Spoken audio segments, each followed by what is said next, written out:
Joe, sorry.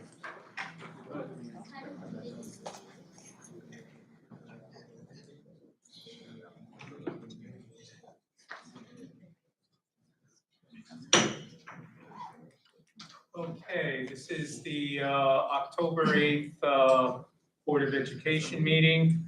We have a quorum present, so Ella, could you lead us in the pledge, please?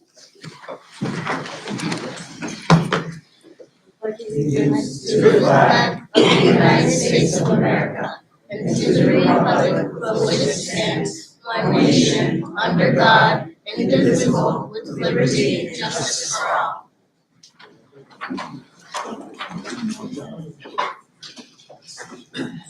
Okay, first item of business, the approval of the minutes.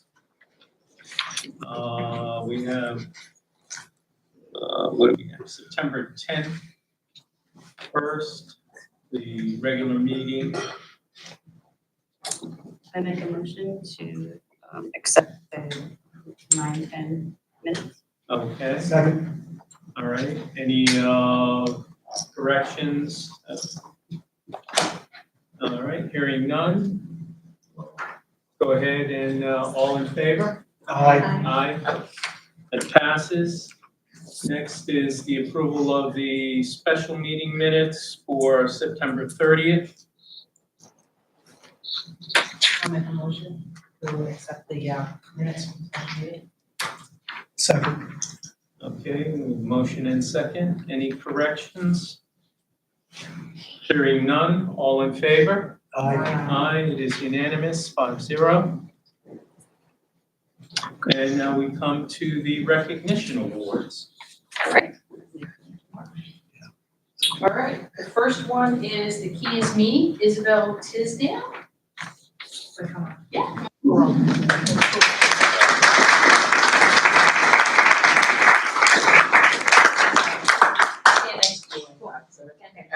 So Isabel Tisdale is a second-year teacher that works tirelessly every day to assure that her students feel safe, secure, and cared about, the most crucial elements in the pursuit of educating children. Some of Izzy's students have become very frustrated after years of struggling as learners. In addition to this, many face struggles at home that often are carried into the school building. Izzy meets the students every day, helping them as needed. Some days it is just being the warm, positive person she is that helps them. Other days she literally feeds or clothes them if this is their need. Izzy truly embodies an educator who teaches the whole child. What is amazing about her is that this is only her second year teaching. She works tirelessly to best support her colleagues and students. She is someone who just does this. Most second-year teachers would need support and guidance, and yet she is asked and able to lead. This is to be recognized and commended. I have never met a natural educator like Izzy. She is truly amazing and an asset to the students and staff at Norwich. She's at Global. She was nominated by Julie Tambora, who was our Teacher of the Year, and she is a special education teacher at Global. So congratulations.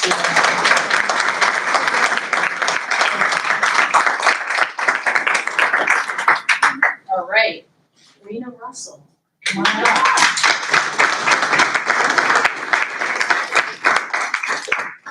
So Rena is an administrative assistant in our human resources. She gets the I Make a Difference Award. She was nominated by Raisa Mosher, who is back there. Say hi to everybody. She's also awesome. All right, so Rena is responsible for onboarding every new employee, clinical student, and student teacher to Norwich Public Schools. She is welcoming and thorough in providing the best first experience for our staff. In addition to all of the other responsibilities in our department, Rena has been training our new administrative assistant during one of HR's busiest time of the year. We are so grateful for Rena's will-do mindset and dedication to the HR department in Norwich Public Schools. And I will say that I work right across from HR, and when you say the busiest time, it's always busy over there. So you're amazing, and I also want to let everybody know that fun fact that Rena and I graduated high school together. Here, so congratulations.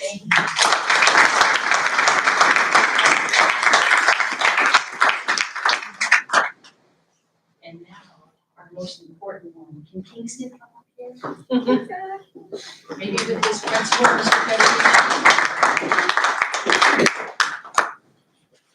And Mom, awesome. Then, all right, buddy. Have Mr. Federici say for me. Mr. Federici, all right. So our You Inspire Me award goes to Kingston Wildowski. He is at Veterans, and Mr. Federici is here, his principal. And he was nominated by Mrs. Ruffo, and I know he has a big fan club back there, right? He's in Veterans School, grade 4, and Miss Berry's here too. There she is. Kingston deserves recognition as he has worked so hard this summer to improve in reading and mathematics.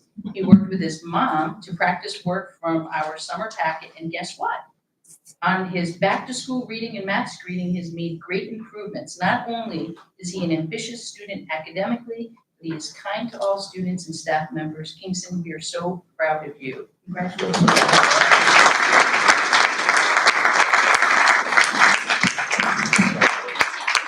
I'll take a short break and Yeah. get some pictures out there. Okay.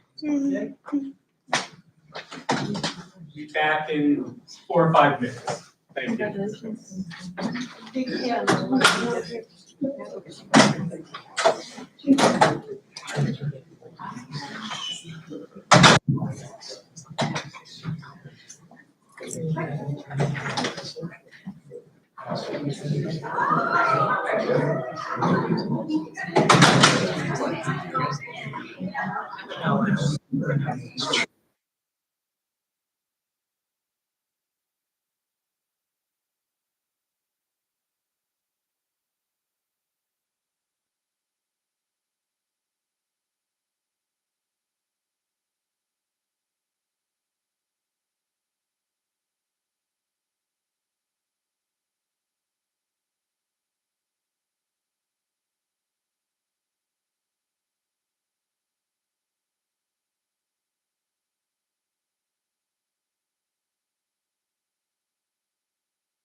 amend the agenda. At this point, we're going to put a new feature in, a report from our eighth grade, eighth graders, one from each school. So if we could have a motion to amend the agenda and put that item in at this point. So moved. I'll second. Okay, all in favor? Aye. Aye. Okay, so let's have our eighth graders come up. You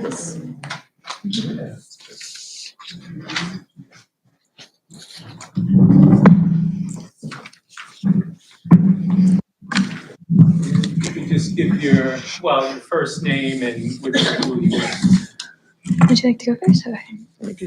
Talking to the mics, please.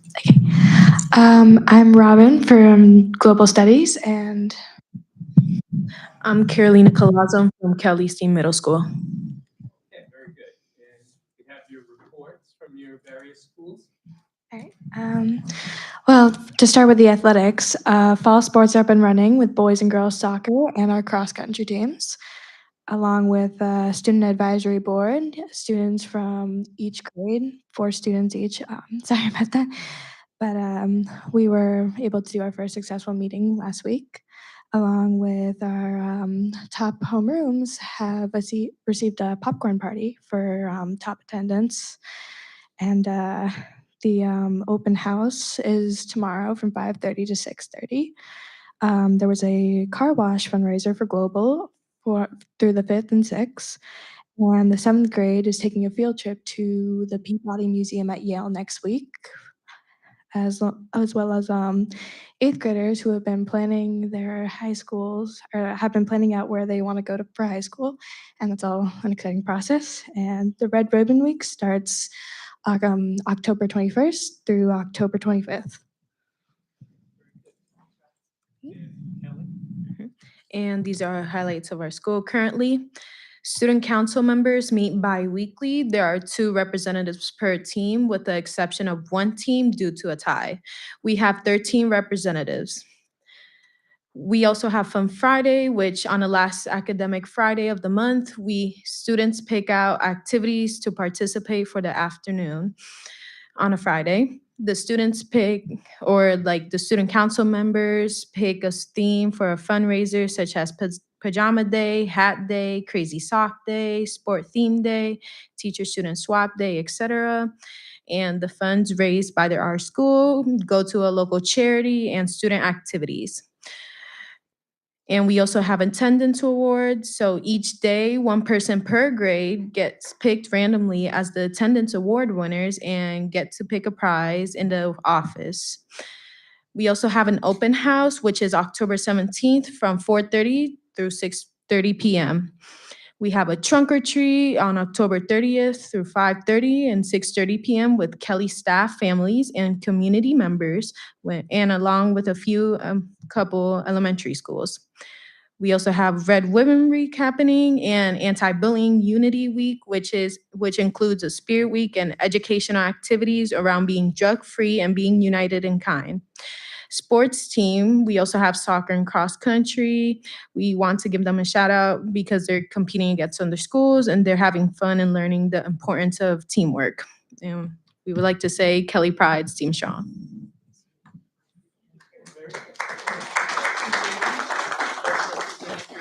Very well. Thank you. Thank you. And anyone who's standing in the back, we do have a couple of seats here right in the front row if you want to come up, grab a seat.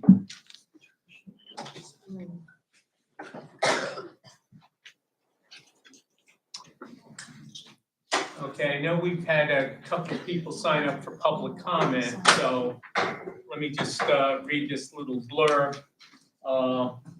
The Norwich Board of Education values the public comment period as it represents an opportunity for members of the public to express their views to the board on matters within the board's authority.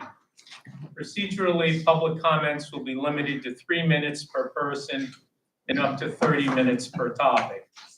Comments may be consolidated and given by a group spokesman. All comments must be directed to the board and not to any individual board member or individual member of the administration. The board and the administration will not respond to questions or engage in dialogue during the public comment period. The board and the administration will determine when and how to address questions that arise during the public comment period. Comments may be submitted via email or in writing at any time. Profanity, raised voices, boisterous conduct, and personal animosity will not be tolerated and may result in the suspension of that individual's speaking privilege.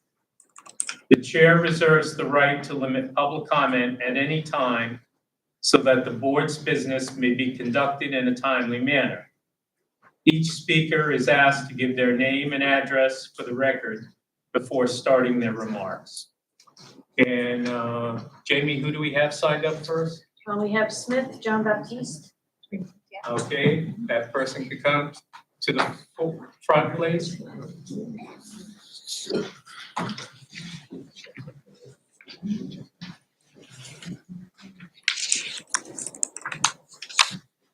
Feel free to have a seat. Absolutely. Your name and address, sir. Good afternoon. Smith Jean Baptiste, 40 Cherry Hill Road in Norwich. Anything else? That's it. All right. So I'm here because I had a concern with the school bus situation. I'm pretty sure everybody's aware of the cut of the school bus. I do have a student at my house that take the bus, and one of the main concern is because he has to walk about 450 feet, which is not a lot to get the bus. However, we live in a neighborhood where there is no sidewalk, so it is very dangerous.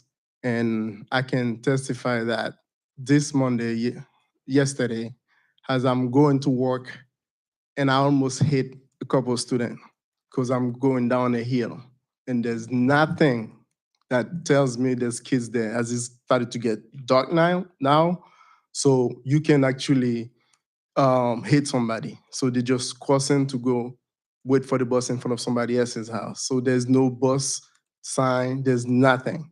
So it's getting very dangerous, and I'm very concerned about that. I understand that they had to cut some buses due to funding situation, which I thought, the rise of the, mortgage, of the tax would, satisfy that. However, I don't understand the bus situation, and I think everybody would like to get more information, maybe how the public can help with that. Very good. We'll pass that concern on to our transportation coordinator. Thank you. Absolutely. Thank you. It is very imperative that that's being done. Thank you. And next person? Ella Pitthope.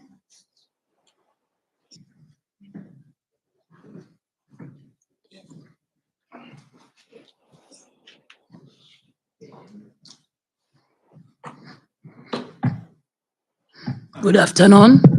My name is Elimen Pitthope, 128 Orchid Street, Norwich, Connecticut. My concern tonight, I've been living in Connecticut for 24 years. That's the first time I see the kids have to walk from 2nd Street to Norwich Tech. I got my kids in my house, walk from 2nd Street to Norwich Tech. That's the big concern. We don't have no sidewalk, and it's getting dark. We don't know how we can survive the kid this year if they have to walk since now until June. We don't know how many bad news we can expect this year if we don't have no way to resolve this one. It will be big concern for the parent in Norwich. That's my concern. Okay. All right, very good. Again, we'll pass that on to our transportation coordinator to see what we can do. Thank you. Thank you. Is there anyone else? We have Rossi Joinville.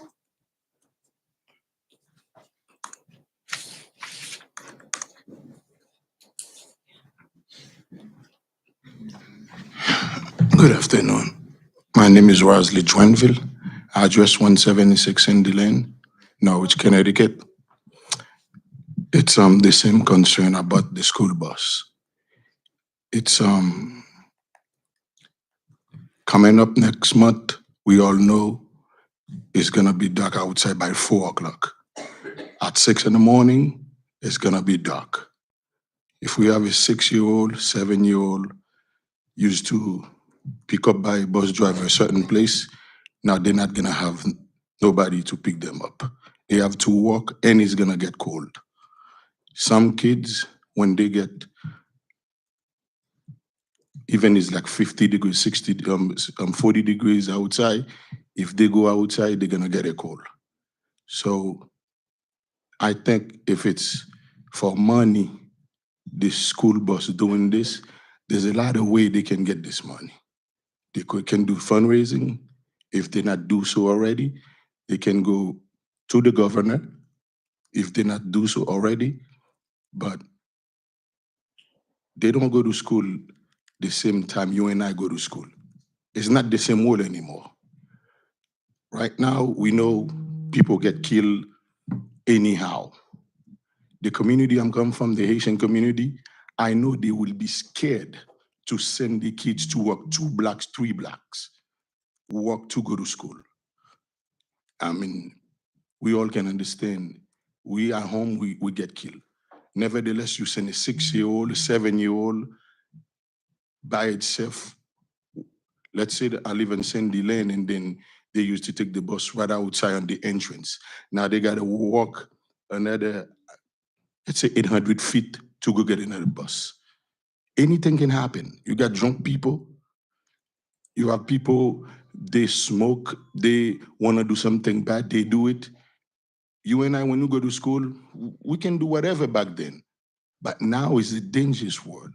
If it's a way they can find some way to, if it's money, they can find a way to get the money, that would be the best thing instead of cut the stop. Because each stop, there's some parents, they depend on the buses because they go to work at a certain time, they depend on the buses when the bus come in, that they can get them kids and then they jump on the car, go to work. But now they fear at the moment that they leave the kids to them to walk down the aisle by themselves. It's a big concern for them. I would like to talk for any parents, not only I myself in the community that I am, but I would like to talk for any parents because I know it's gonna be a problem for them. It's like you used to give me meal at 6 p.m. and then now you cut it at 6 p.m. Now I know at 6 p.m. I used to get meal, I don't have it anymore. Where I'm gonna get it? So these parents, it's gonna be a big challenge for them because they were dependent on the bus. When there's no bus, now they're gonna call a friend, but what that friend don't have a chance to put them kids on the bus to walk 2 miles, 3 miles. I have my daughter, she live, I must say, 2 or 3 miles from NFA. I say, Elena, you can go walk over there. She said, Daddy, it's dark outside. She's 17. She's 17, she don't wanna go. Think about a 5-year-old, a 6-year-old. Sometime before we make some decision, we gotta see the public. Okay, you exceeded your 3 minutes. Sir. Thank you so much. Okay, All thank right. you. Okay. Hello, everyone. My name is Enoch Petit Home, 128 Oak Street. Again, I was here last meeting, urging the board to reconsider the decision to cut the bus. I am talking for my community and other communities as well. Just think about it. You have a kid coming from Hickory Street, to walk to NFA. That's a long walk. And I'm inviting all of you guys on the board to take that walk with me, And then you have a kid that's coming from East Baltic Street, going up Orchard Street, there's no sidewalk there. Again, we are only saving $180,000 on those buses, right? Think about when a kid got hit by a car, how much money the board is going to get sued, right? And then that is not gonna be no 164,000. So we're trying to save, chump change here while we're not thinking about the big picture.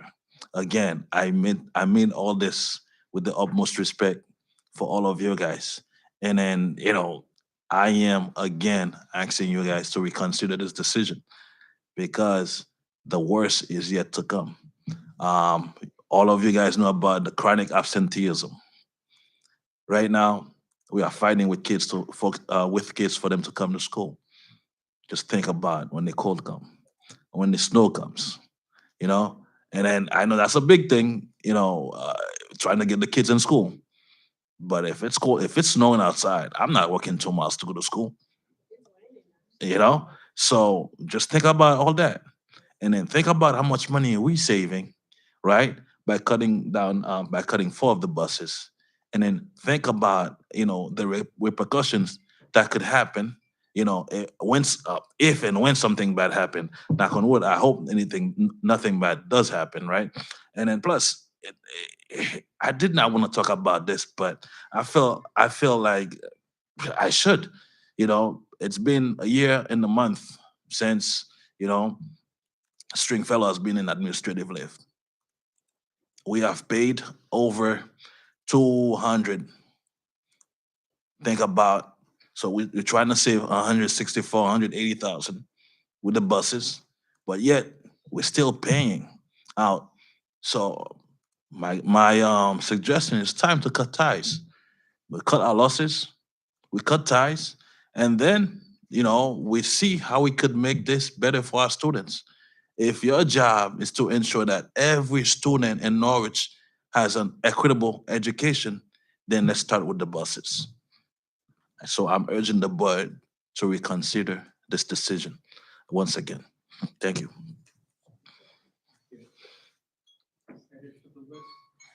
Okay, is there anyone else who would like to speak at public comment? Is there anyone else who would like to come up and speak at public comment? And is there anyone else who would like to come up and speak at public comment? Hearing no one, I now declare public comment closed. Okay, that brings us to report of the chairperson.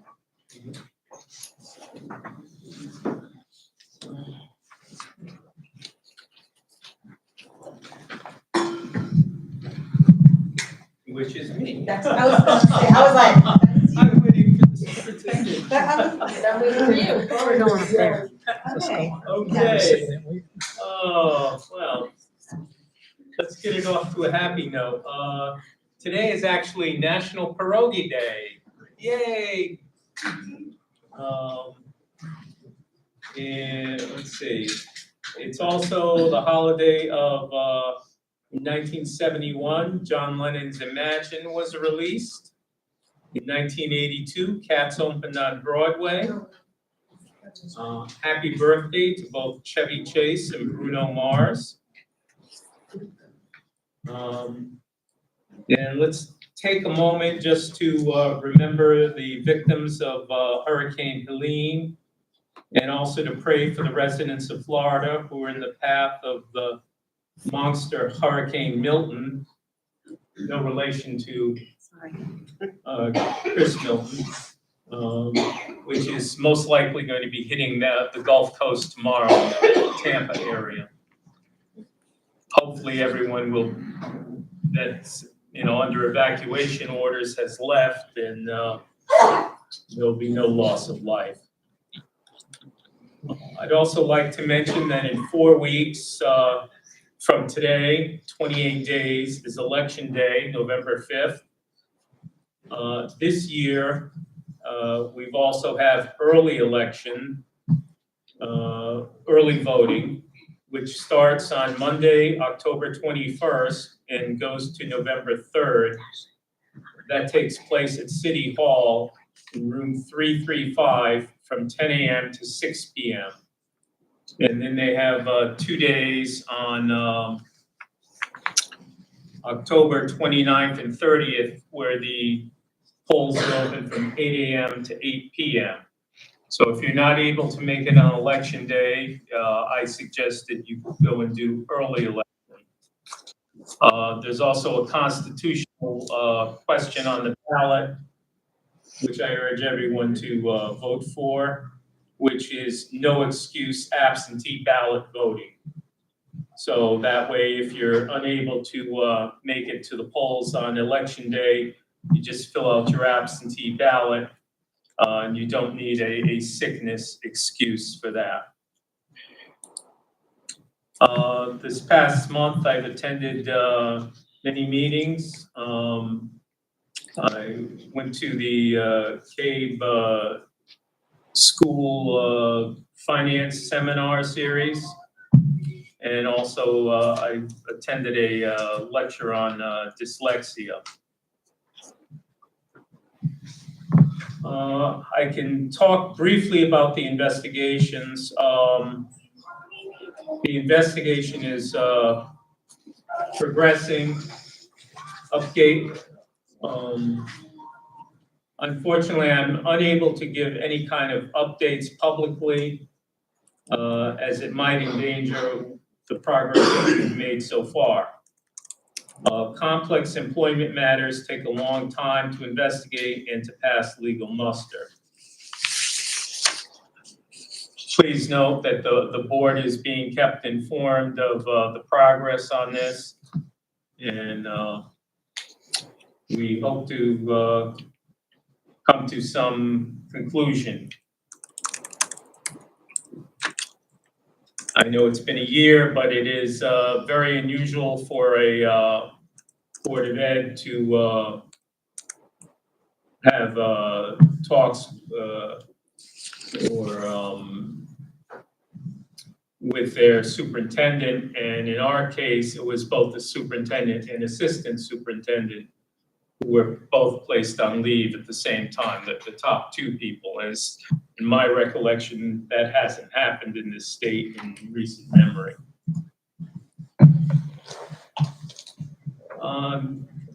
Also in November, on the 22nd of November will be the staff follies. I'll give a further report on that, which will be held here at Kelly Auditorium.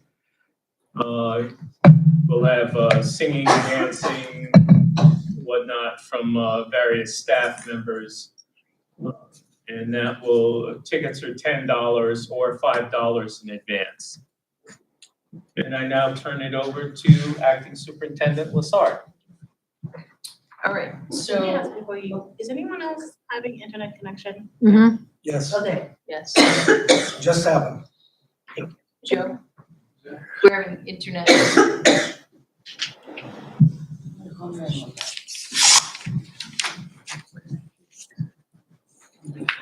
think is yours working now? I just started. I thought it was, but I decided not to.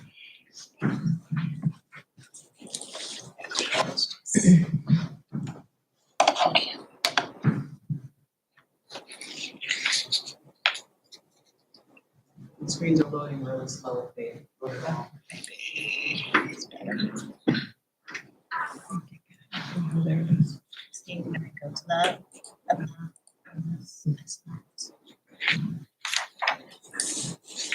It's gonna be a system issue. Doesn't feel all that in the issue.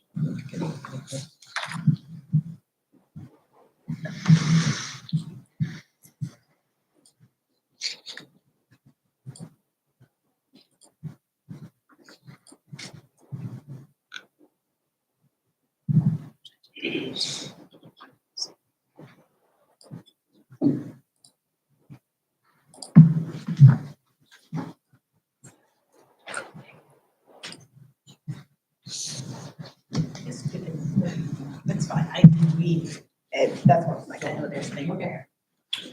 All right, so my report is purposely short today because we're gonna focus with Jamie Bender giving an update on all our academic data from the beginning of the year. But something super important that we wanted to do is we have a new middle school assistant principal, and he's here with his wife and his daughter. So I just want to introduce him real quick. Clay, come on up. So we had a vacancy. Joe Fortier left closer to home, so we have an opportunity to hire somebody like Clay Hardman. I'm pleased to announce that Clay Hardman has joined our team as a new assistant principal at Teachers Memorial Global Studies Magnet Middle School. Clay comes highly recommended from New London High School, where he's been a key contributor to student success and staff development. Clay brings with him a wealth of experience, having retired in 2019 after 21 years of distinguished service in the United States Navy. His career began in the surface side of the Navy, but midway through, he transitioned to the Navy medicine community. There, he served as a substance abuse rehabilitation counselor and a manager of mental health clinics, building expertise in managing complex teams and supporting individuals through some of life's toughest challenges. Clay is known for his strong ability to build teams and cultivate meaningful relationships. He has successfully established and led programs that foster collaboration and growth, including his efforts to engage students through the NJROTC program. His leadership style emphasizes communication, trust, and teamwork, making him an excellent fit for our school community.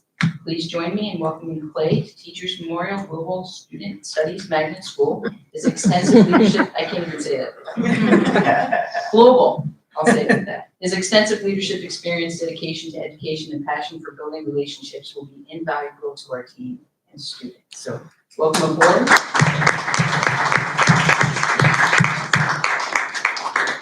And then can you take a picture with his family? Yeah, sure. Come on up. Like the phone. Sure, here. This thing at the end. The whole crew. Nice. Gotcha. All right. Welcome.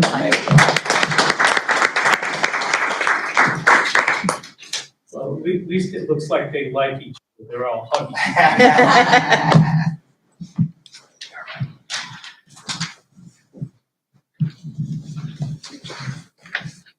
All right, we do have a new Director of Strategic Initiatives that I let the board know, and I announced it to the school committee. She's not able to join us, so we'll introduce her next month when she's here. We had our middle school happenings with the students. They did a really nice job. I want to give everybody an update on the phone system. I've let everybody know that we are having some issues with our phone system. So on Thursday, October 3rd at 1:22 a.m., our phone servers went down. We restarted these machines shortly after 6:30 a.m., but found that we had no ability to receive or make outgoing calls. We contacted our vendor, who is Windstream, who tried to help remotely, but they were unable to and had to put boots on the ground. They arrived at Norwich Public Schools shortly after 12 noon on Thursday and were successful in getting the equipment back up and running. When testing our phone system that afternoon, we discovered that our internal Toshiba system programming appeared to be corrupted. So we had to contact another vendor, which is Pilot House, the original installer of the system, to assist. And after many days, hours of diagnosis, we found we could not restore all parts of the system, and that a lot of it would need to be recreated manually.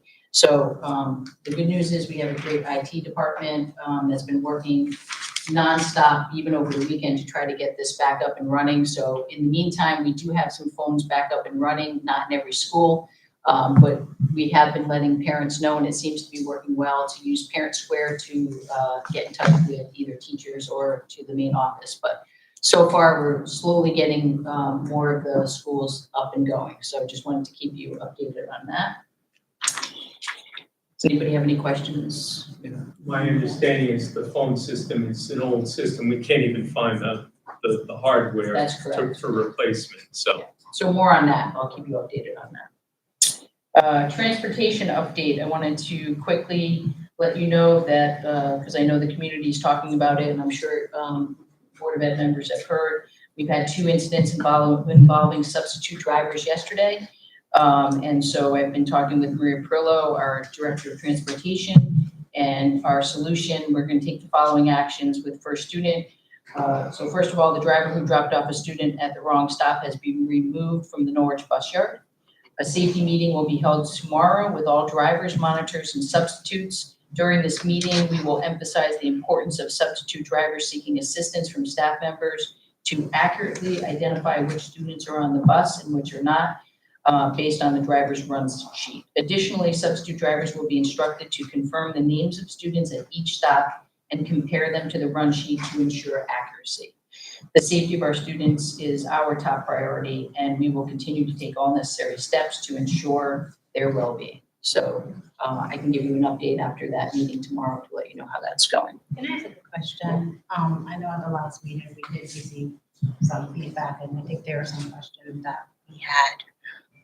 I don't know if Maria or, the transportation team, if there's a team, has conducted like a scan of some of the street areas in the Greenville, Tacville area, because I feel like that's where a lot of concerns and issues has come up. So I just wanted to know that, even a drive-by, if that's been done by the administration. So whenever, so we did have that, and originally we were, we counted on our first student team to let us know where some areas were that we had to be careful with. And of course, we made sure that the buses, we avoided those areas for bus pickups or to make students walk on that. If there are concerns, we always ask them to go to Maria, and Maria will send a team out. Our SRO officers will go out there, or somebody from NPD, and we will look at their situation. So there have been times when parents have said, hey, there's an issue here. Heather Fowler actually sent us one of our student and a parent, and we did go out and look at it, and there were some concerns. And so we took action and made sure that we changed the pickup for that student. But certainly as community members or parents are concerned about areas, if they just contact Maria Perlo or our office, and I'll put them in touch with Maria, we do go out there and we send somebody out there to look at for safety reasons. So we count on our Norwich police officers to let us know if it's safe or not. Do we know, this last time we met, how many, outreach from parents that we received, that Maria received? We can get you that information. So per policy, for the Board of Ed policy, it does say that any concerns about busing, Maria takes every person that she talks to, she keeps a log. So she has that log, so we can get that information for you. And then, I just want to reiterate to our parents to make sure that our kids are also following proper safety when traveling and walking.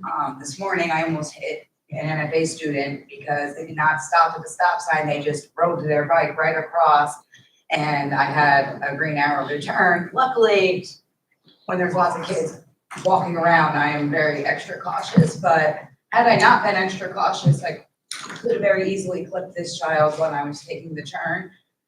So just make sure that they know that, like, when they come to a stop, just because it's a crosswalk doesn't mean they're free to go. They gotta stop and make sure.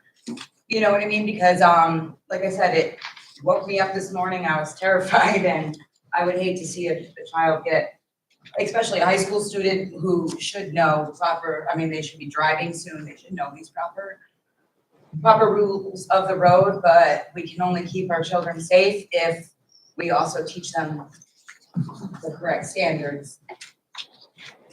You know, I live right next to NFA, and I see children using the crosswalks all the time, looking at their phone, not looking up at the traffic, and they're just focused on that screen, and they just walk right in front. Yeah. You know, cross without looking at all times. It's absolutely frustrating. Yes, I have a student by where I leave in the morning early to go to the elementary schools, and middle school students, they sit by the stop sign and they tend to lay out in the road. This morning one was laying, they put their foot around, this seems to be this, they put their feet around the stop sign. I talked to a couple of parents and they're like, well, they don't want to acknowledge it, but there is kids laying out into the street. Like, if you weren't looking fast enough, like people, it's not just in these appointed places that are further. These kids don't really go that far, but they get there and they're laying down like their heads for, I'm like, what are you guys doing? You know, so there's two sides of every coin. I just want to make sure that it's important for our children to know proper ways to keep them safe with traffic. And from what I'm seeing, is they need a refresher course in traffic safety.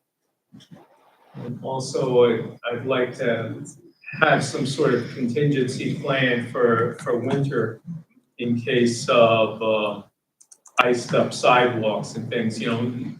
Obviously, if there's a snowstorm, school's most likely gonna be canceled, but, you know, a day, 2 days, you know, with absentee landlords and stuff, sidewalks aren't always cleared.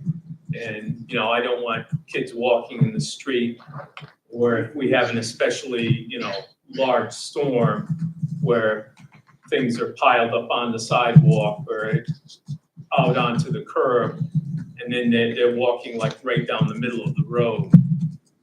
So, On that note, had that conversation already started because this is more of a city council, city manager. right, but even the council was like concerned over, you know, that as far as, checking for the safety of the kids, because they, you know, they're on it as much as possible. There is an enforcement mechanism in a city ordinance that people are supposed to clean up their sidewalks within, I believe it's 4 hours after a storm ends. But not everyone follows that rule. I think it would be helpful if we could see what that procedure might look like at our next meeting if possible. Because winter is coming, it's gonna start getting dark, start snowing, so just the question. I could see that. I know that's out of my purview, but I think it's helpful to know. So I took some notes on that, and Heather and Chris, so were these middle school and high school kids, or just Middle NFA? It was middle school? Because they're middle schoolers in the Yannick Lane area that lay out there. I have seen a couple of bus drivers, so I recorded too, but they also, they just lay down out there. And I told them one day, I said, parents don't have any idea about it. And did you say NFA? Heather? It was NFA, and I was driving my son to school, and he's coming down the hill on his bike, and there's a stop sign, and I get the light to go turn. But look, I don't know, something, I guess God told me, I seen him going down the hill, and I'm like, this kid probably isn't gonna stop. And he didn't, he just went, and had I went and followed the rules of the road, I would have been correct to be taking my turn, and I could have clipped him, and luckily, I'm a parent of boys who are constantly flying out at me, so. So I'll talk to Dr. But, Cano, maybe he can send out some safety reminders. Maybe for just some the safety school. reminders, especially on crosswalks, because I see them crossing the main roads and this, that, and the other, using the crosswalk, but they're not using it properly. No, there's not a sidewalk there in this neighborhood, but there is a large grass area on the other side of the curb that they should stay on, not be out into the road. I can tell, and then we can talk to our middle school principals, Brandy and Ed, to remind their students of safety out on. Okay. So a lot of kids don't realize that bicycles are considered vehicles in the state of Connecticut, and they're subject to the same road as an automobile. Right, and we don't have very many like safe residential zones where kids are riding bikes, so they're riding around bikes with a lot of traffic, so if we could just push that, because it's very, very important to keep our kids safe. It's a community effort. It's us, it's parents, and it's making sure we all cover every basis. And maybe the SROs might be able to conduct some sort of a bicycle safety session with students at some point. Okay, I'll address that tomorrow. Very quickly, I have two more items. Preschool update, you all have a copy of it. I'm not gonna read it word. I just want to give you an update. We know that this program is very important in Orange Public Schools. 76% of the slots are filled as of October 7th. And this means that 255 slots for 332 are filled, and this has increased by 5% since September. 16 slots are unusable due to square footage restrictions. We are exploring placing these 16 slots in a 16th classroom, but we have more to explore about that idea, and I'll keep you updated on that.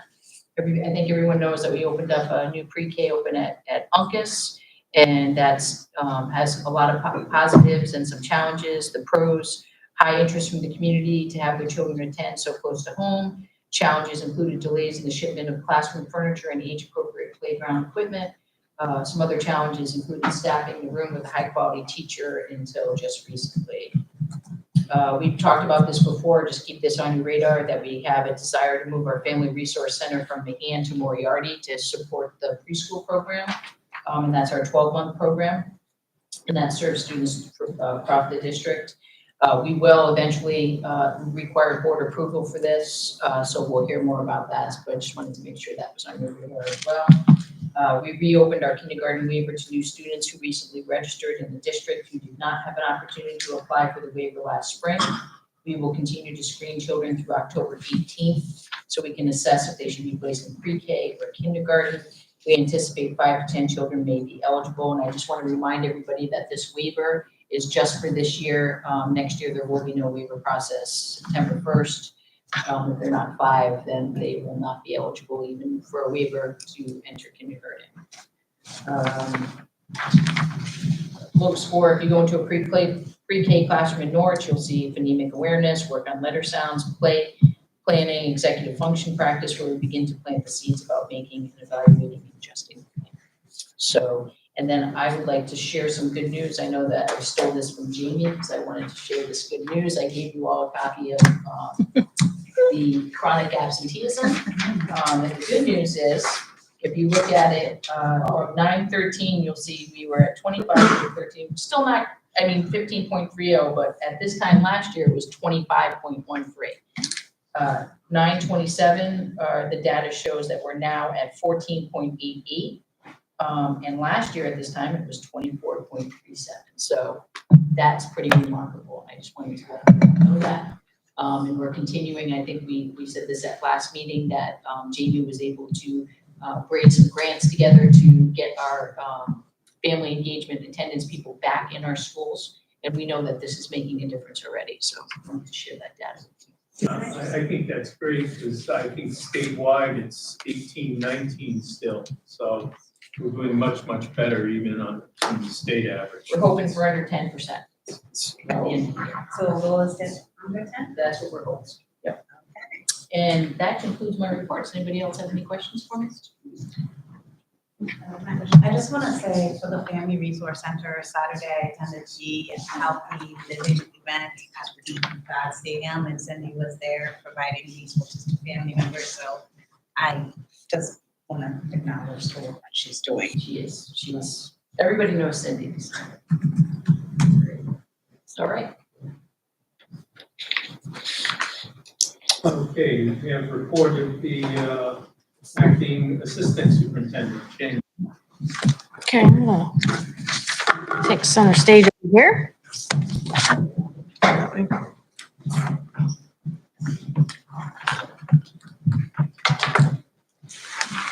So in addition to the reports that are attached to the agenda, if you have questions about those. Did you need the microphone, Jane? Yep, I did. And if you have any questions about those, you can ask away. Otherwise, I'm going to get right into the 24-25 fall academic data, as well as looking at attendance and our discipline. I have a counterpart here, Ashley Eichhorn, who's our curriculum coordinator, who has been very integral in bringing forward some changes to our curriculum department and some of the assessment tools that we're using this year, as we'll talk about as we go through the presentation. So thank you, Ashley, for joining me today. Appreciate your partnership. And my glasses, let's see here, okay. Jamie, will we get a copy of? Yes, you will. I will send you a PDF afterwards. And again, as always, as you're kind of, this will be our first run through, but if you have questions as you take a look at it, while you're in the comforts of your home and digesting it, feel free to follow up with any questions or concerns.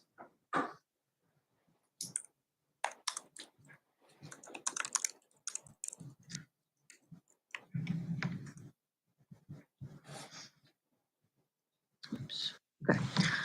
So we're going to talk about some SBAC data, some DIBELS data, which is around our literacy programs, math, and then we are going to talk a little bit about attendance and discipline. So as you know, every spring, late spring, we engage in the Connecticut standardized testing. We have We have had some areas of challenge in both ELA and math. And from our spring data, you can see that we still are having some work to do.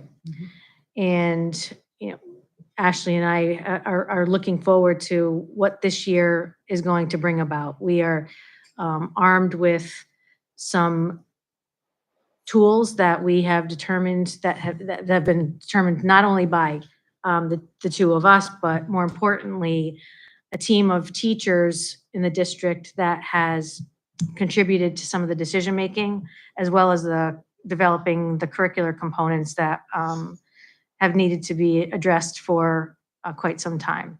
So yes, we have some work to do, as you can see by our ELA data, our English language arts data, for get rid of some of those acronyms. We know that we want to be more in the levels 3 and 4.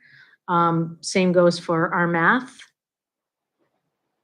And if we were to take a look at our data over time with this next slide, you can see, nope, that's not the one we took out that slide, didn't we? These are our grade levels. We've had some revisions over the last couple of days, but these are our grade levels in terms of how they're performing. I just want, maybe I missed it. Is this beginning of the year data or last? This is SBAC data that we had from last spring. So we didn't get this until just recently. So it was it's the SBAC spring assessment period. And then this data is, was, you know, we were realizing this for recently. Thank you. Yep. This is that data kind of just spread out by grade level.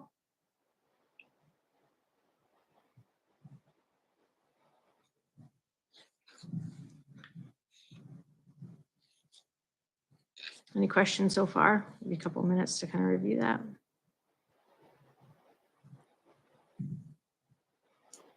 And this is grade level, math grade level data.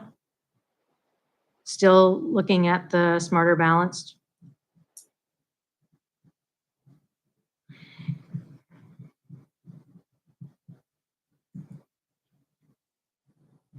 And then in every area that we look at for data, whether it be academics, attendance, discipline, we're always wanting to make sure that we're looking at our subgroups. And so this is that same ELA data presented by race and ethnicity.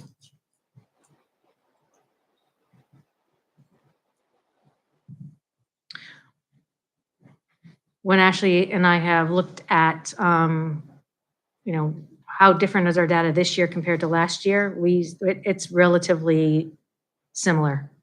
There's some pockets of improvements, there's some pockets that have decreased slightly. We have also seen, you know, jumps in a particular school in certain areas for growth. And that's also an important element of when we're looking at academic outcomes.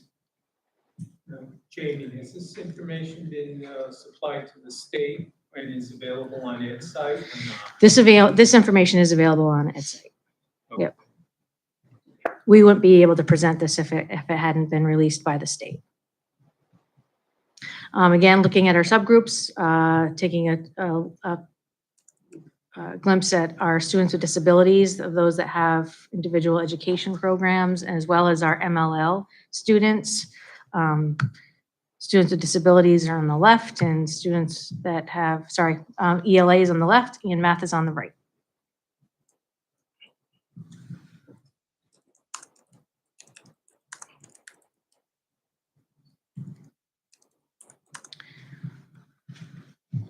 Now, beyond SBAC, which is the once a year time when we have our students complete the Connecticut standardized test, we have our own internal measures that we utilize to direct our next steps.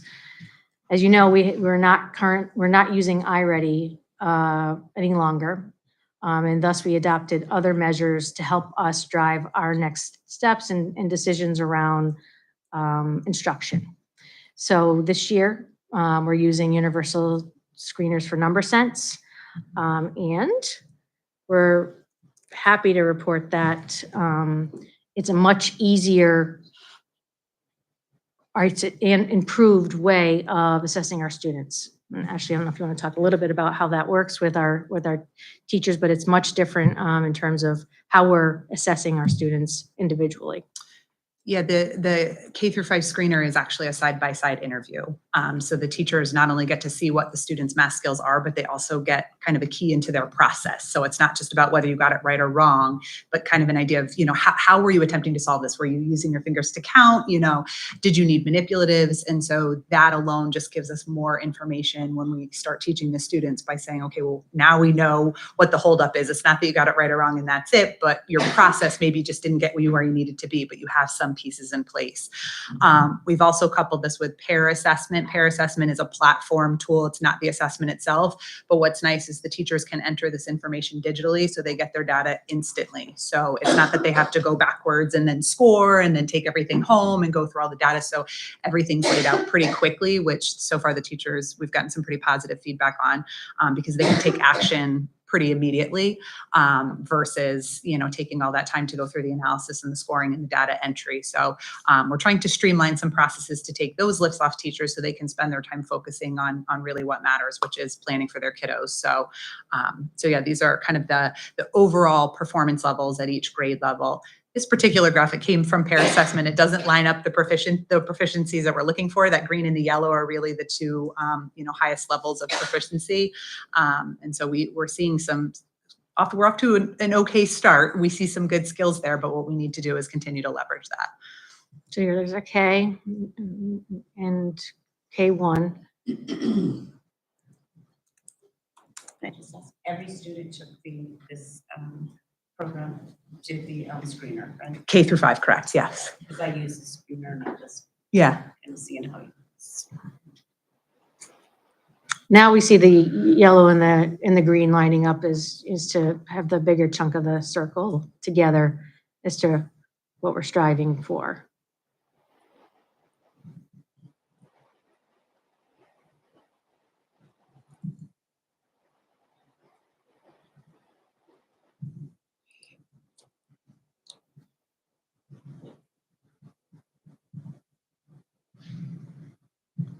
Any other questions on the number sense area? I mean, we're looking forward, it's a new tool. There's definitely some learning involved with the teachers. But I think the overall feedback has been positive and then for grades 6 through 8, we're using IXL.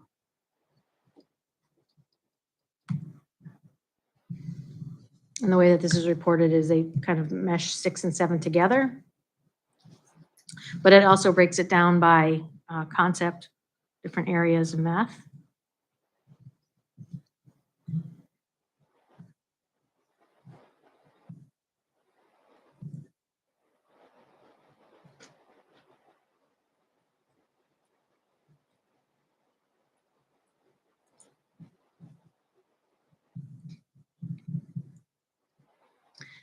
So I think, as we move along through the year, having these baselines with these new platforms and new assessment tools, as well as coupled with the other curricular programs that we've brought in, we're confident that things are going to be moving in the positive direction. So DIBELS, if you've remember from years past, this is how we measure our students' literacy skills, readiness. Our first area is letter naming fluency. That's measured pretty much just K-1. Again, along with the SBAC data, we saw pretty similar results. But again, knowing that we changed a curricular program for this year. Last year, we recognized that the SAVIS program wasn't delivering those readiness skills, that fundamental skills that teachers needed for instructing their students at the younger levels. So again, we're optimistic that we're going to see some changes this year as we move through the different testing time periods.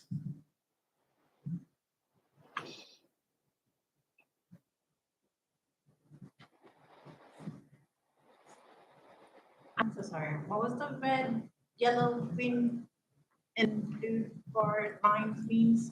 Sorry. Well, what we really want to see is more blue and green, Okay. less red and yellow.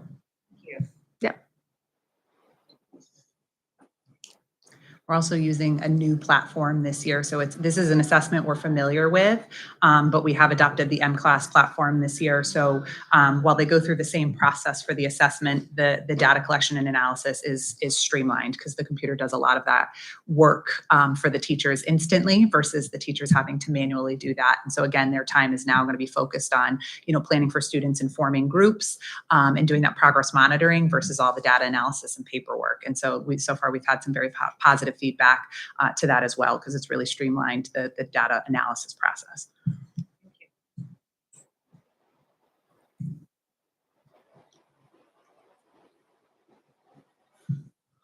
This is just where kids are reading their sight words.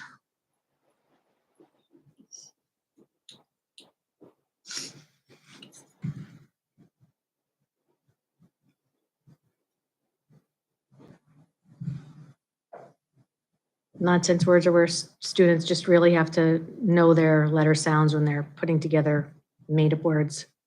What grades are these, Jean? This is K through 2? K through 2, yes. Might be A lot of this has to do with demographics, where over half our kids are probably not native speakers. I don't know that necessarily correlates. I think we see some of that, some students who are not necessarily native speakers, but there's also a big portion of the students who aren't necessarily meeting the expectations we're looking for that are native speakers. So it's both. Some of it, the ML department is doing a great job at showing some great gains with the population of students who are not native speakers, but we're seeing very similar results from some of our students who are. And this, as you can see, is grade 1 through 5, and it had kind of a combination of all the skills that are needed to read. So it's still important for parents to read to kids at home. Mm-hmm. Absolutely.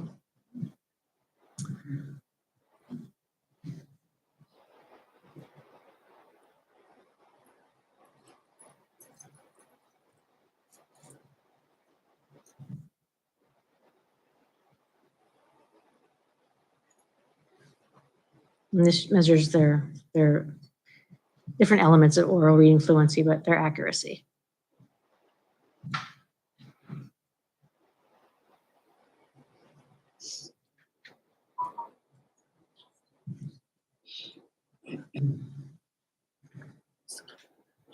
This is where they need to find those missing words that go along with the passage, the reading passage.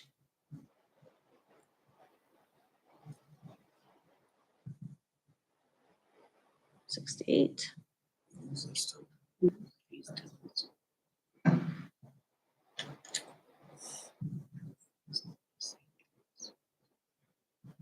Uses all of it combined, all the different subtests.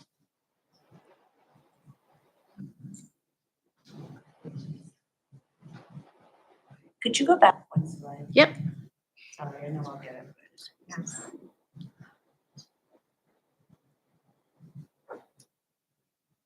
So all the schools are basically at the same level, basically at K through 1, but Mahan does a much better job overall for the K through 5. I don't think we can say it's just a certain school. No. There's so many pieces that go into this. And this is the whole composite. I use the same, we use Dibbles, and now it's online. You can see each part. So this is this takes all the pieces, the accuracy, the nonsense words, and puts it all together.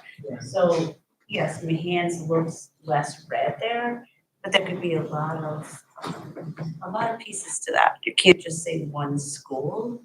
There's Well, I'm just looking primarily at the green and blue. They're doing much better there too. So.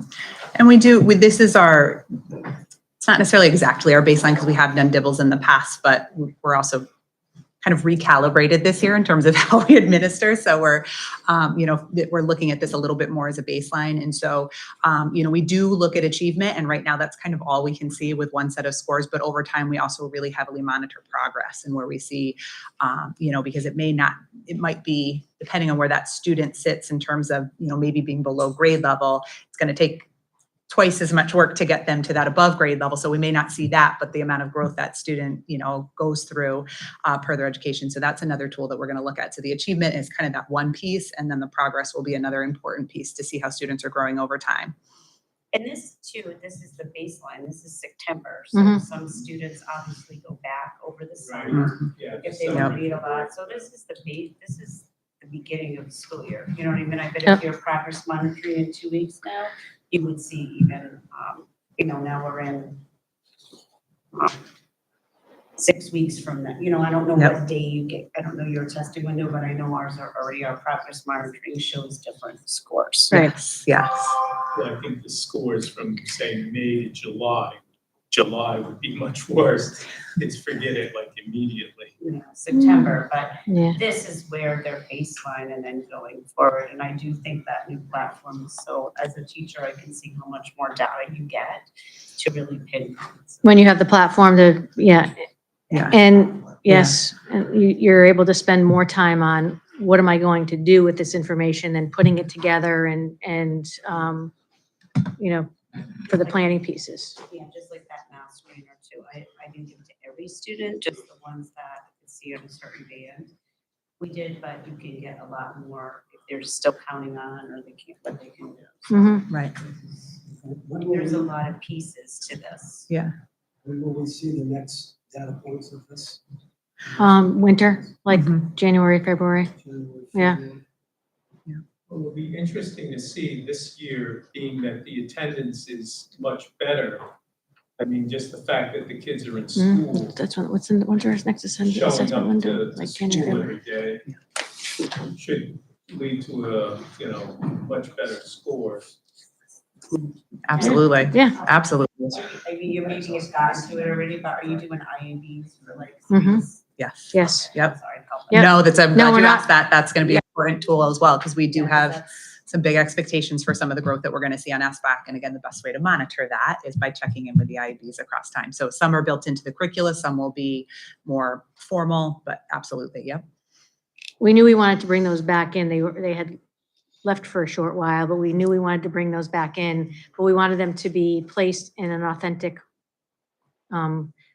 location in the program, not as a standalone assessment that we would do necessarily that's on our calendar, but like where does it make sense to put in our curriculum, in our programs, so that students can make that connection. Well, just so that Chris knows what IABs are, you might want to say. Interim assessment blocks. I know what IABs are. That's a good The acronym. Yeah. I know. It's like- The alphabet soup. The military basically- acronyms. I can say, it's like SMAC, instead of waiting till the spring to start training, you take it now so you can see on, like I. Well, yeah, it's like internal polling data before it. Yeah, but it gives you that data to know where your students' weaknesses are to meet that next band of growth on the SBAC, the state. It's the interim assessment blocks. Yep. I didn't give you the thing, but. So we also want to include some summer school data. You know that we had a particular targeted population that we wanted to look at. That was our younger one, our K1, 2, 3, also K1, 2, 3, in literacy and math. It was for 3 weeks, but it was intensive, using products that we knew were evidence-based, and so we were able to see you know, these are some of the gains that we had made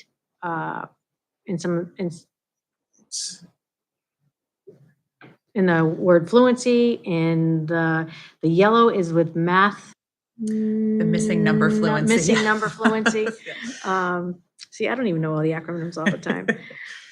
So we did see some gains in those few short weeks.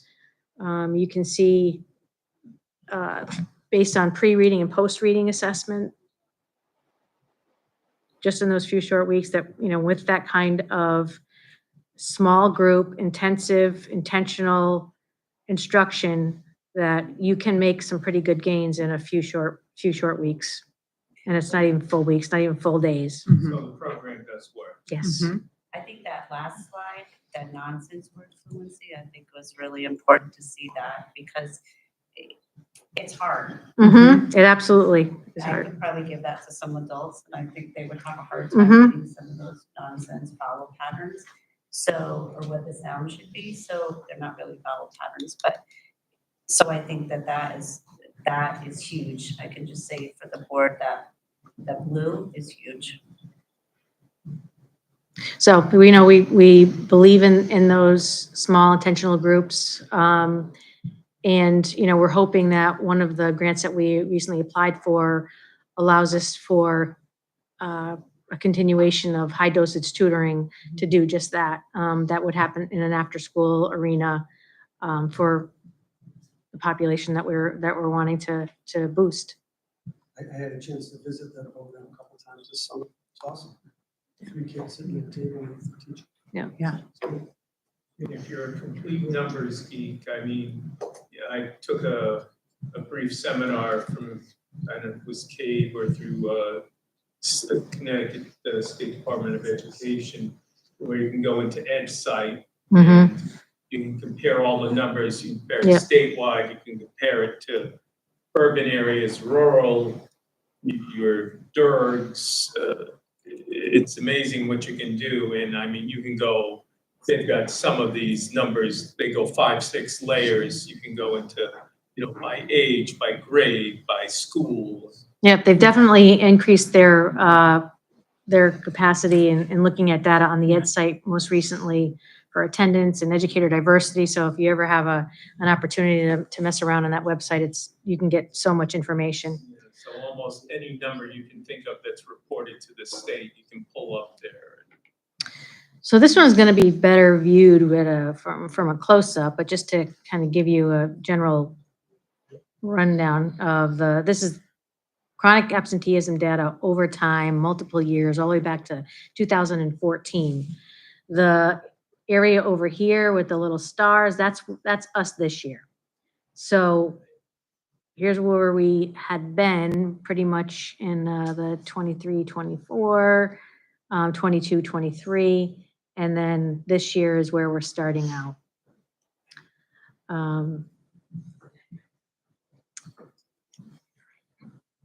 Here is that breakdown for our current chronic absenteeism date by grade level. So where our grades are most impacted currently. And that's station K, and it is typically. Yep.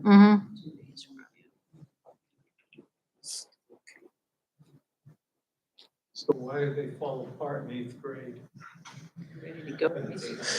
So many variables there. It's a loaded question. Yeah.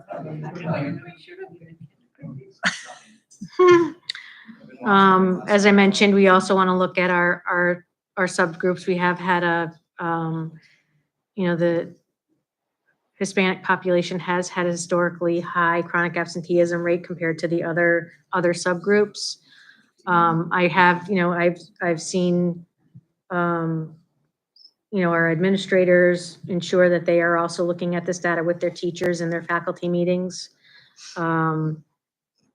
We have, again, hired coordinators for every building that focus on attendance, engagement, as well as the after-school component. And we are tying all those things in together because when we can engage our students and our families, and sometimes that's with after-school programs, Oftentimes it is. I mean, I think we saw in the beginning of the year during our convocation, how often our students and our families were talking about those after-school opportunities that they had and how it made them want to come to school and how much they enjoyed those clubs and those athletics and other things that happen.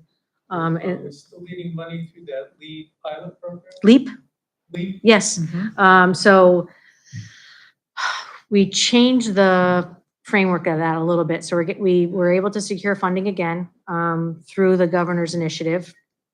Last year, we were giving stipends to teachers to do home visits and, you know, record the data on how many visits they had. But the stipends only went to December. And so when I got on board, I'm like, well, what happens after December? And so home visits pretty much declined or were stopped, except for maybe the typical ones that were being done by social workers or counselors during the day. This year, we are funding part of the attendance coordinators, who are also the LEAP coordinators of the building, for teachers to do things hourly. So if they work hourly and do home visits or on the weekend or in the summer or before school, they're given their typical hourly wage to do that work. So that way, that funding can be spread out over a longer period of time and not ended in December. You know, there are some other structural changes that were made in the best interest of trying to reach as many people and families as we could. So again, yes, we have the funding, we just structured it a little differently. We'll see how it turns out, but we're happy to be part of that group again, which has, by the way, expanded to far more communities in Norwich, including Norwich Free Academy, who's also engaged in that work this year. So we saw a pretty big improvement in our MLLs last year for chronic absenteeism. We are also seeing, you know, some areas of growth that need to happen, especially with our special education students. We know that we need them to come to school every day. They have a prescribed program down to the minute sometimes of how, you know, the services that they need. And when they're absent, they're not getting those services. So in talking with the LEAP, the LEAP home visitors today, you know, we have made it very clear, like, it's important. It's not just about, you know, getting up in the morning. It's really could impact your child over the long term if they're missing all those services to the degree that they were. Overall, though, here's a little bit of history for you. You can see, you know, over the last couple of years, you know, definite challenges that align with the state and probably the nation if we looked at that data. But, you know, already this year, as Susan mentioned to you, right now we're holding at 14.88% chronic absenteeism rate, and we're aiming for under 10, right, Susan? Under 10. So this data is reviewed with our attendance coordinators, with our LEAP home visitors, with our administrators, at all, you know, at their meetings where they're planning for student interventions. These data points are important, but it's working. Let's hope we never go back to that 25 to near 30%. Right, right. So I want to mention that, you know, thank you, Jamie and Ashley, for getting this presentation. I think it's super important. One of the things that we've always been working with data, but this year we're really focusing on data sharing. That's going to be a big focus of our work this year that we think will support academic success. So academic sharing will happen at the schools. They'll be able to not only see their own scores, but they'll be able to see the whole district, so they know where they are and where the rest of it. So if you're a grade 3 teacher, no matter where you are at school, you're going to see the grade 3 data at all the schools so that you know where you stand. So that's going to be a big piece of our work this year.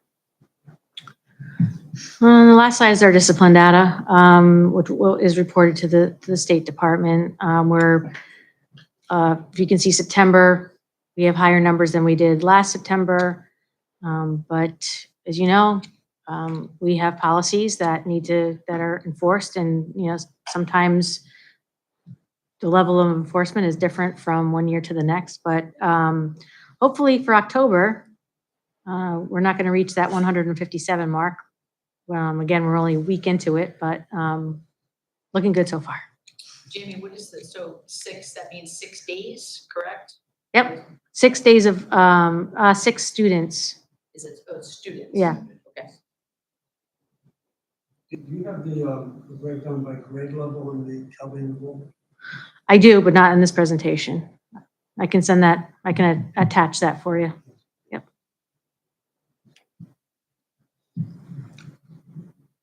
So that's our beginning of the year snapshot of our academic data, attendance data, and discipline data. You're gonna get all this, right? Yep. You didn't commit it to memory? Yeah, we'll send this to you. Expulsion hearing, I mean, it's 95% is middle school. Yes, yep, you know this. Thank you. All right. Okay, that ends it for me. If you have, again, follow up with any questions, or I'll send you the PowerPoint as well as additional data that you requested. But anytime you have questions, please feel free to ask. Okay, thank you. Thank you. And report from Student Services, Director of Student Services, Lisa. Hi. So just very briefly, for purposes of time, but also I prepared some review information for you as we get started in the school year, and now into October, which is really hard to believe. But I do have our out-of-district placement. We know that we are keeping a very, very close eye on that, as we always do. Our homeschool information is listed for you. Each year, I provide a district snapshot of IDEA eligibility, the categories under which we find students eligible to receive specially designed instruction and IEP services. There are certain groups in that graphic that are not represented because the number is below 15. So I left those groups out. Just know they're very small groups. You'll notice that we have a large population of students who qualify under the autism spectrum, as well as students with our speech language impairment. And I combined the specific learning disability along with the specific learning disability with dyslexia categories. So just to give you an idea of where the students are in terms of eligibility. I also provided some updates in our Rose City School. We are reviewing on an ongoing basis a list of students who may be ready, and potential observations and analysis of their records are already happening.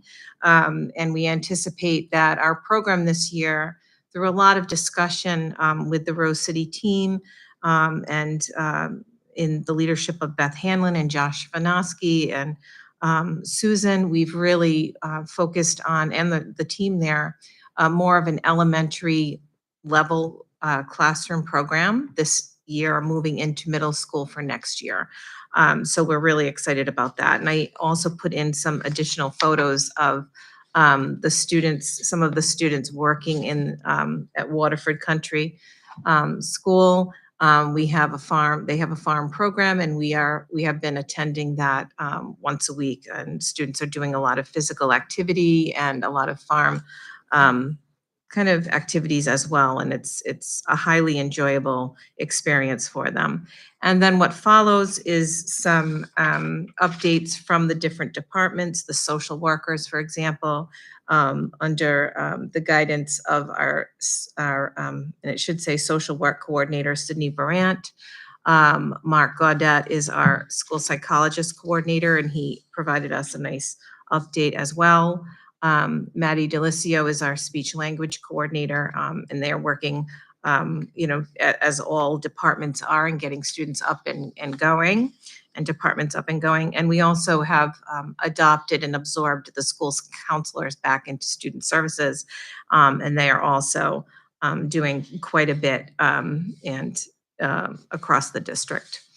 And I also would like to give a shout out to the school nurses who I typically forget, and I don't mean to, but there's a school health report in there, and they're very busy at the beginning of the year and all through the year, and every time I visit the school nurse's office. So shout out to them. And I'm happy to answer any questions you may have. One question on homeschooling, 140 students. Yes. How does that compare to previous years? Do you have that back? I do have it, not in this report, but I can provide that for you. I can get that for you. Do you have grade levels of these students? I will find that out, yes. You want some extra reading. It's good. Yeah. I can do that. The active, that's homeschool, okay, they transferred. Yeah. And I'll provide some additional information.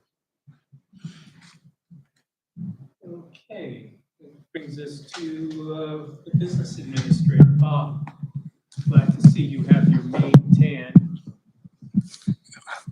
I'm glad to be here tonight. So, in your packet is a brief update on the 24-25 budget. As you know, three of our largest cost categories, or expense items, are tuitions, salaries, and special transportation tuitions and special education expenses. So I've looked at salaries, and keep in mind, this is a very early forecast. We've only have 1 month of the school year under our belt. And the same pattern we had last year has emerged this year, where we're roughly favorable right now, $650,000 in both certified and non-certified salaries, and we're unfavorable by a little over $1 million in substitutes, so they tend to cancel each other out. It's still early to look at the overtime and other categories, so we're basically $300,000 under budget.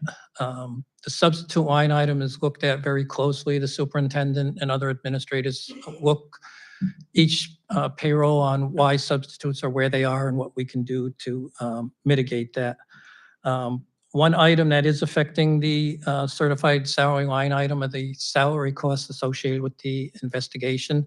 And for this forecast, I'm assuming those costs extend through the end of June. So if that changes, this will impact the forecast. If there are any questions on the salary piece, I'll answer them now. If not, I'll move on to tuitions. Run that back again about certified self. So if you look in your packet, certified salaries right now, based on the first few payrolls of the year, would end up $650,000 under budget. We would also be $658,000 under budget on the non-certified payroll. That would be offset $1 million unfavorable on the certified subline, and that makes sense if you look at it. The reason we use substitutes are daily illnesses and then the inability to fill a position, or we might have a full a person awaiting certification, so their salary isn't charged to the certified line, it's charged to the substitute line item. So when that person becomes certified, then that's no longer a substitute expense, it rotates up into the certified line item. And if you recall, we had that same phenomenon last year where we were over $1 million under budget on the certified side. And related to the investigation, that $375,000 drain, if that weren't there, would be $1 million under budget. So it would perfectly correlate with the substitute expense line item. Okay, move on to, we don't have any transportation bills yet in for the school year, which started in September, so I really can't comment on where that might be going. When it comes to tuitions, October 1st is for tuitions like opening day is for baseball. That's when the state uses that as the enrollment date, and all schools use that as their billing date. So we're just starting to get the bills in. What I want to do is, we've received the bill for the special education programs at NFA and from two of our other high schools, Bacon and Waterford. So I wanted, as Chris Berman would say, go inside the numbers a little bit. And keep in mind, we can't draw a conclusion from tonight's meeting on where we'll be for the full year because it's over $35 million and there's a lot of moving pieces. This is just a small segment of it. If I look at the bill for the NFA special education programs, we budgeted 224 total students in the 4 different programs. The bill came in for 236 students. So as Lisa commented, it's a very busy time in both her office and our office. When all of these bills come in, we just don't pay the bill. It requires an in-depth analysis by Lisa's office and our residency officer to verify that, one, all of the students really do belong to Norwich, and that they're in the programs, we're being billed for the programs that they're supposed to be in. So that's been done by Lisa's office and our residency office on the NFA special education side. So where did the 12 students come from that were over budget or unbudgeted for? So when we looked into the details, we found that families moved into town that enrolled in the NFA programs from 6 different states, 11 different cities and towns, and we had homeschooled students that were now enrolled in a formal program. The number of students in that group was 35 students. So if you do some simple math, with 12 students above the budget, but we had 35 new ones come from other places that the district has no control of, that means 23 students that we expected to be in these programs have gone elsewhere. If I just look at the numbers in a gross total, the budget difference is $1.3 million more than we budgeted. But we also know that there were 3 students in those programs at NFA that we had budgeted elsewhere in other programs, in different programs. So that $209,000 for those students will not be in the other placements. The only other schools we have invoices from are Waterford and Bacon. Bacon had a budget of 21 students. We were invoiced for 18, but we are only paying for 17. Our residency officer found 1 student who we're billed for but does not belong to us. And at Waterford, we had 5 students budgeted. 3 are going. We lost 2 students, so that will impact the budget favorably. The savings between Waterford and Bacon is $82,500.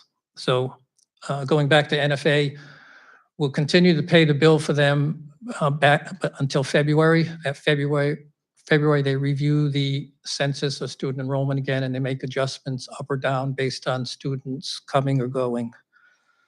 So that's where we stand. Very early in the game yet. Lisa's office and our office will be extremely busy waiting for all of the tuition bills for the outplacement students to see how they stack up against the budget.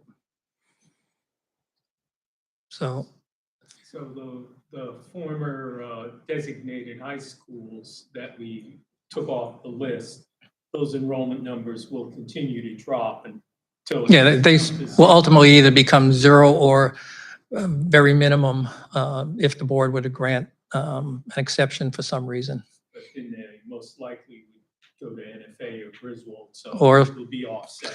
It's just the NFA situation with the 35 students coming from 6 different states across the country and 11 different cities and towns within Connecticut just indicates how difficult it is for any district to budget for that. You can't plan for that. It very easily could have gone the other way. And those situations are completely out of our control when it comes to budgeting or actually reducing the expense. The bill comes in and you have to pay it. And then with the storm situation down south, I mean, the whole country is going to be affected. People are probably going to move from that area, at least temporarily, up to other areas where they have, relatives or connections. I think if I look at the states, we had 1 from Florida, 1 from Wyoming, New York, Rhode Island, Massachusetts, Maryland. So it's roll the dice where they come from.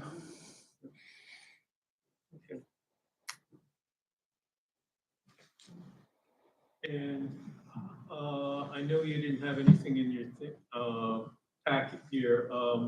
How's food services doing this year? Doing well so far. It was this week or today was Farm to School. There's some programs going on within the school. We'll be starting our advisory committee meetings at a few of the schools. We hope to have the committees, more committees at more schools. Requires students to volunteer and parents and staff.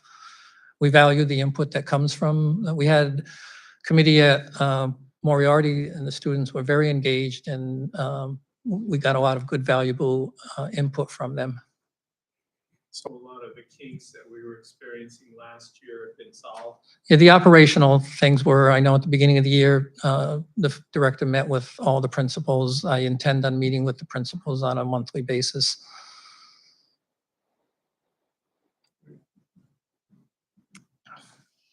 Okay, any questions for Bob? All right, board reports, committee reports. We have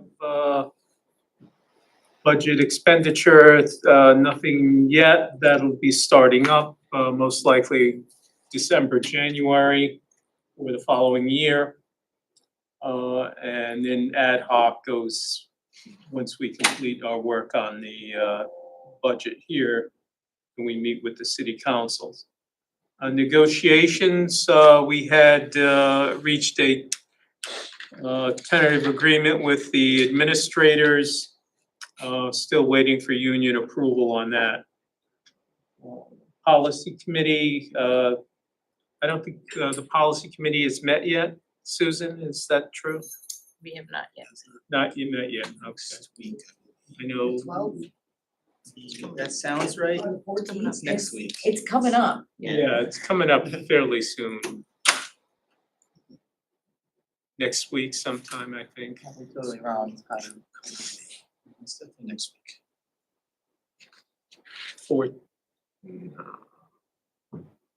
14th is Monday.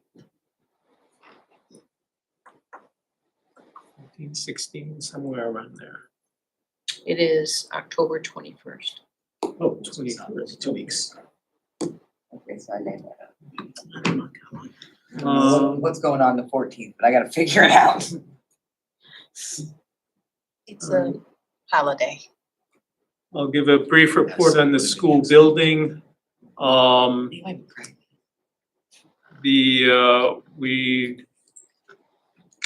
a demographic, or the demographer is going to be working to rejigger the numbers based on our October 1st numbers.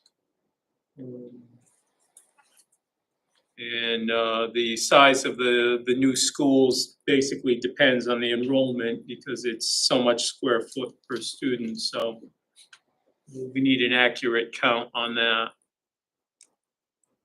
We have hired an architect for the fourth school for Uncas, and that's our current architect, DRA.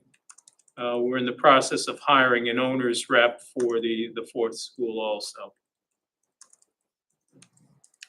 And Greg, IDCS? Yeah, this is a little bit old news because they meet after us. This is almost a month old, but I'm gonna share some news worth sharing. There's a focus this year in expanding clubs and extracurriculars at IDCS. The esports club is gonna be competing with some other schools this year.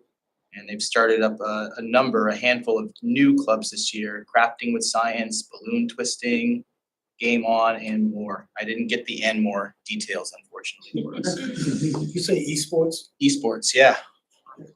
Balloon twisting. Balloon twisting. There's a balloon twisting I club. can do that. That's kind of cool. There's a huge number of students who signed up for instrumental. The poor music teacher is like overworked. She's got 75 kids signed up for instrumental music, 35 just in strings, which luckily is a different person than the one that does all the other instruments, and 30 in chorus. So there's a lot of involvement in that this year. A couple of events that are coming up. Thursday this week is Hot Fudge and Fiction. So various folks from the community come in and they will take a classroom and you can tour different classrooms where they're reading different books with your family and then have ice cream afterwards. They're doing a pie sale fundraiser right now that ends on October 15th. And I asked about this, if you were to contact the school because you wanted some pies for upcoming holiday, they're delivered near the end of October. but you could place an order through the school if you didn't know an individual that went to the school there, a student that went to the school there. And finally, Denise Hawk, who's one of the teachers at IDCS, won the NAACP Virginia D. Christian Award, Educator of the Year Award, and that's gonna be presented this Friday at the Freedom Fund dinner. I'm gonna do the Learn stuff as well right now. Yes, might as well since you're talking. Yeah, why not? So Learn, similar, their next meeting is Thursday this week, so I'm got a month behind, but I got the beginning of the year stuff. Their educator and evaluation and support plan was approved by the state. As of last month, they currently had 42 vacancies after onboarding 17 new certified and 20 non-certified staff. With the Office of Early Childhood, they're piloting a new toddler program that'll be in 2 renovated classrooms at the Friendship School, which is in Waterford, I believe. They have a new website that was just rolled out by the communications team in July.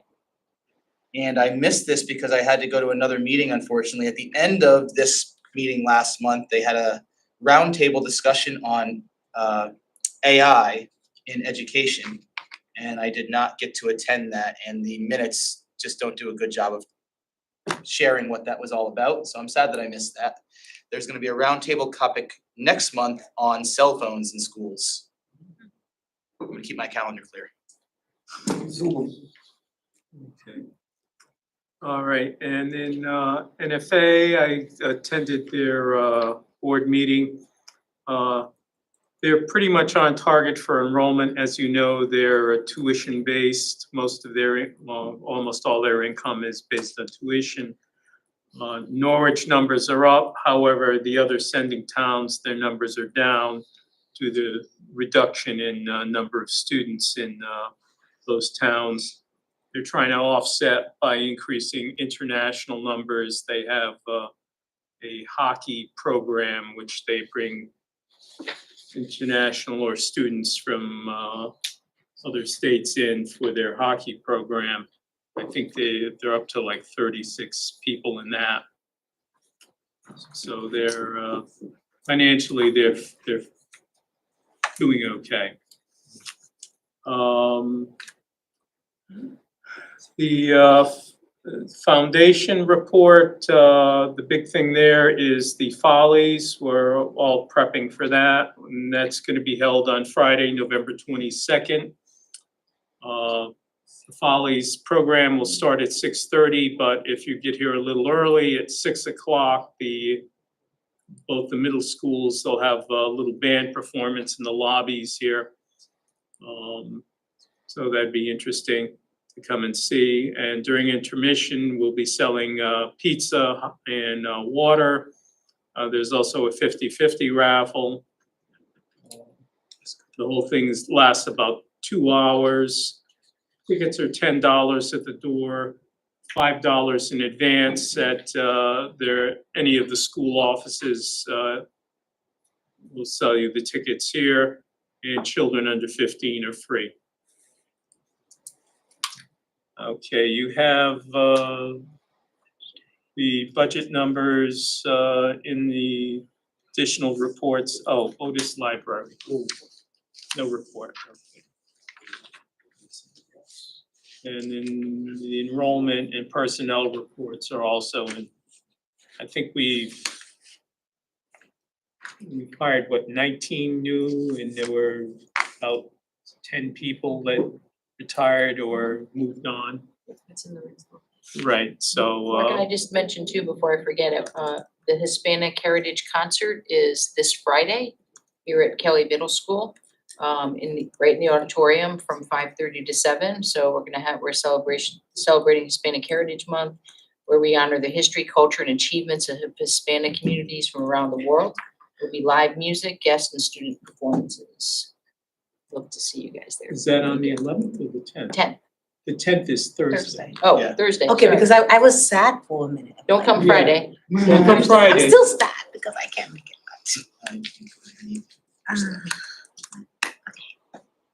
Okay, and then, John. Yes. Pursuant to Connecticut General Statute 1-200, members of the Board of Education move to go into executive session with discussion of a confidential attorney-client privileged communication regarding steps for addressing a personnel matter. The board invites Attorney Peter Marr and Acting Superintendent Susan Lassard to participate for some or all of the executive session discussion at the request of the board. And could I have a second on that motion? Okay, Heather, second. Second. All in favor? Aye. Aye. Unanimous. Yeah. Okay. If you'd like. And Peter, and I'd like Susan to stay also for the first part of this. No. We just want a bathroom break.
Yeah? All right, we're all set? Okay. It's 8:14. We're now out of executive session. Could I have we took no votes during executive session. Could I have a motion to adjourn, please? I'll make that motion. I'll second her motion. Okay, Ella and then Heather, all in agreement? Aye. Aye. Unanimous, we are adjourned. Thank you all. Thank you, Mark. So nothing exciting happened.